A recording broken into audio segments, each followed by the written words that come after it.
नमस्कार, बहुत स्वागत है आपका। आप देख रहे हैं भाग्य चक्र और मैं हूं आपके साथ शैलेंद्र पांडे। व्यक्ति के जीवन में जब समस्याएं आती हैं तो व्यक्ति कोई सहारा खोजता है, कोई आसरा खोजता है जिस सहारे के माध्यम से उसकी समस्या समाप्त हो जाए। और ऐसे में अलग अलग देवी देवताओं की उपासना करता है ताकि उसकी समस्या दूर हो जाए। आज हम बात कर रहे हैं कि अलग अलग समस्याओं के समाधान के लिए, अलग अलग मनोकामनाओं की पूर्ति के लिए किस देवी देवता की उपासना करनी चाहिए। सबसे पहले जानते हैं कि मान सम्मान के लिए और नाम यश के लिए किस देवता की उपासना करें।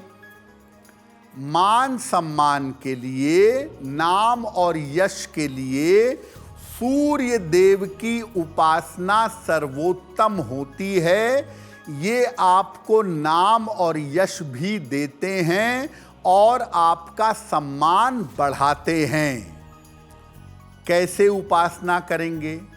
रोज सवेरे तांबे के लोटे में जल भरकर सूर्य देवता को जल अर्पित करिएगा।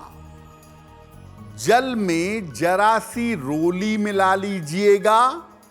जब आप जल अर्पित कर लेंगे तो आप देखेंगे कि लोटे के किनारों पर जरा सी रोली लगी रह जाती है। तो लोटे के किनारों पर लगी हुई रोली का तिलक लगाइएगा। ऐसा रोज सवेरे आप करें। कोशिश करें कि उगते हुए सूर्य के सामने करें, नहीं तो मैक्सिमम 10 बजे के अंदर जल अर्पित कर दें। अगर रोज ऐसा करते हैं तो आपको जीवन में अपार मान सम्मान की प्राप्ति अवश्य होगी। अब ये जानते हैं कि अगर किसी को शीघ्र विवाह करना है, जल्दी शादी करनी है, तो किस देवी देवता की पूजा करनी चाहिए। देखिए, शीघ्र विवाह के लिए माता दुर्गा की उपासना करना, माता दुर्गा की पूजा करना सर्वोत्तम होता है। रोज सवेरे मां दुर्गा के सामने घी का दीपक जलाएं और इसके बाद जो पुरुष हैं वो देवी को लाल फूल अर्पित करें और स्त्रियां सिंदूर लगाएं। और इसके बाद जो मां दुर्गा का मूल मंत्र है, ओम दुंग दुर्गाय नमः, ओम दुंग दुर्गाय नमः का जप करें। लगातार कम से कम 3 महीने तक उपाय करें। आप पुरुष हों या स्त्री हों, अगर ये उपाय करेंगे तो आपका विवाह शीघ्र होगा। अगर आपको तमाम प्रयास करने के बावजूद नौकरी नहीं मिल पा रही है तो किस देवी देवता की पूजा करेंगे? नौकरी प्राप्त करने के लिए भगवान शनि की पूजा करना सबसे अच्छा होगा। और ये सारे उपाय शनिवार को किए जाएंगे। शनिवार का उपवास रखिएगा। सूर्योदय के पहले पीपल की जड़ में जल डालिएगा और शनिवार की शाम को पीपल के नीचे सरसों के तेल का दीपक जलाइएगा। और इसके बाद पेड़ के पास खड़े होकर या बैठकर या दीपक जलाकर घर आ जाएं और वहां बैठकर कम से कम 1 माला या 3 माला शनि के मंत्र का जप करें। ओम शं शनैश्चराय नमः। रात में उड़द की दाल की खिचड़ी खाइएगा और निर्धनों को खिलाइएगा। ऐसा लगातार 3 महीने तक हर शनिवार को करते जाइए, आपके बेहतर नौकरी की व्यवस्था अवश्य होगी। अब अगर आप व्यापारी हैं, व्यापार करते हैं, तो व्यापार में सफलता के लिए, व्यापार को अच्छा बनाने के लिए किस देवी देवता की उपासना करेंगे? व्यापार को अच्छा करने के लिए, व्यापार में सफलता के लिए माता लक्ष्मी की पूजा करेंगे।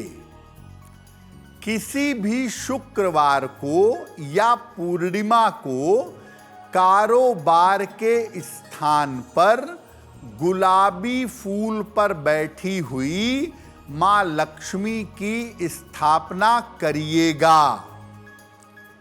काम शुरू करने के पहले रोज मां लक्ष्मी को रुई में लगाकर गुलाब का इत्र अर्पित करिएगा और फिर वही इत्र स्वयं लगा लीजिएगा। इसके बाद व्यापार का काम शुरू करिएगा। ऐसा करने से आपको व्यवसाय में अवश्य सफलता मिलेगी। लगभग 3 महीने तक रोज प्रातः काम शुरू करने के पहले ये उपाय कर लीजिएगा। अब अगर आपकी कुंडली में आयु पर या जीवन पर संकट है, उसकी संभावना बन रही है, तो किस देवी देवता की उपासना करेंगे?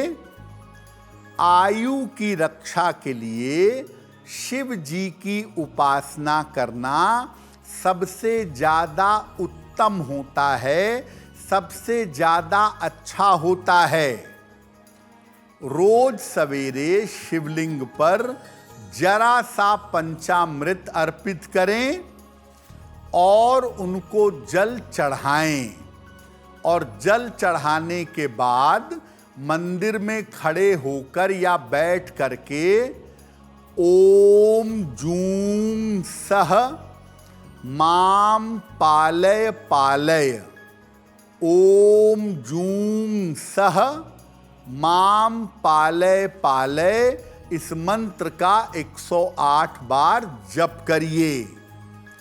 रोज सुबह ये उपाय लंबे समय तक करते जाइए। आपके आयु की और आपके स्वास्थ्य की रक्षा होगी। अगर आप किसी मुकदमे में फंस गए हैं, आपके ऊपर कर्जा बहुत ज़्यादा हो गया है, तो मुकदमे और कर्ज से छुटकारे के लिए, मुक्ति के लिए किस देवी देवता की पूजा करनी चाहिए? मुकदमे और कर्जे से मुक्ति पाने के लिए बजरंग बली, हनुमान जी की उपासना करनी चाहिए। रोज सवेरे हनुमान जी को पुरुष सिंदूर अर्पित करेंगे और महिलाएं रोज सवेरे लाल फूल अर्पित करेंगी, और इसके बाद उनके सामने घी का 1 मुखी दीपक जलाइएगा, और इसके बाद हनुमान जी को गुड़ का भोग लगाइएगा। और एक विशेष मंत्र है, स्क्रीन पर देखिए।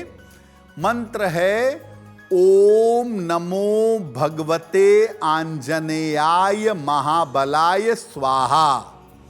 इस मंत्र का 108 बार जप करिएगा। ये प्रयोग किसी भी मंगलवार से शुरू करके लगातार 3 महीने तक करिए। मुकदमे और कर्ज के मामले में सुधार होगा। अब वक्त हो गया है ऐसा क्यों जानने का। ऐसा क्यों में हम आपके मन और जीवन से जुड़ी हुई तमाम जिज्ञासाओं का समाधान करने का प्रयास करते हैं।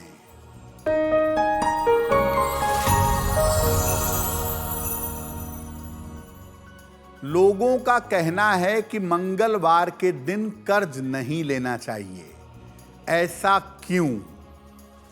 देखिए, सामान्यतः जब मंगल कुंडली में गड़बड़ होता है तभी आदमी कर्जे के चक्कर में पड़ता है। यानी मंगल का होना कर्ज को बढ़ाता है। तो अगर आप मंगलवार को कर्ज लेंगे तो कर्ज बढ़ेगा और कर्ज से छुटकारा आपको नहीं मिल पाएगा। मंगलवार को कर्जा चुकाना अच्छा होता है ताकि आप भविष्य में कर्जे में ना पड़ें।